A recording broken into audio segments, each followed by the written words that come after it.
The division of cost for repairs to HMAS Canberra and Adelaide's propulsion pods is still being discussed, according to the head of Maritime Systems for Defence's Capability Acquisition and Sustainment Group, CASG.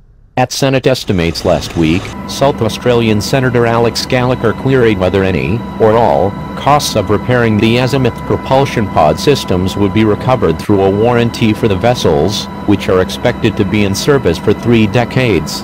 Rear Admiral Adam Grunsel, AM, CSC, said negotiations with industry are still underway to determine the split of costs for repairs to the landing helicopter docks, LHDs.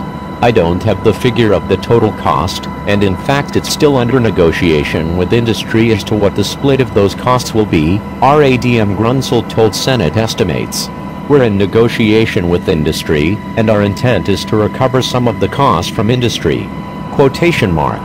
The LHDs, which cost about $1 billion each, were designed and built by Spanish company Navantia with help from BAE Systems and German company Siemens. The vessels were dry-docked in Sydney from March this year until the end of June following issues in their propulsion pod systems.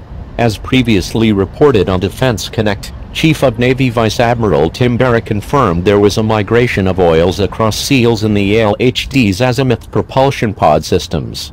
Defence has since confirmed the docking and inspection of Adelaide identified wear in some bearings in the port pod, which was assessed to be the likely cause of the oil contamination. VADM Barrett told Senate estimates that Defence has taken a cautious approach since and the vessels will continue to be monitored over a period of time as they look at other issues during test and evaluation. There are other issues that we would seek to look through with the ship during this test and evaluation period to confirm that we have resolved all the issues we need to, noting that this is 2 years into a 30-year life, VADM Barrett said. The Chief of Navy also quashed rumors that Australia's operational intensity of the vessels is unsuitable for the ships, but added they're looking at its operations to ensure Defence's initial judgment on design and sustainment are suitable. We're looking at how that ship is operated and how we operate, to make sure that our initial judgments on design intent and sustainment practice are contemporary and appropriate to the way that we operate, VADM Barrett said.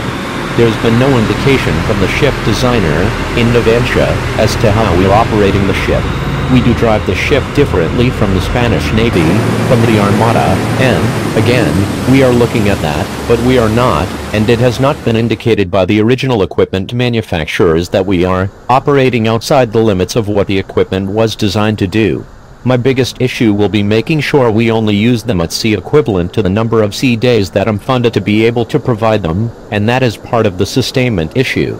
That is, if I've only got spares and maintenance to run them for a certain number of days a year and I'm asked to operate them beyond that, then I start aging the platform far more quickly than we had intended and it wouldn't last 30 years. Quotation mark. The 27,000-ton amphibious assault ships were commissioned on November 28, 2014, Canberra, and December 4, 2015, Adelaide.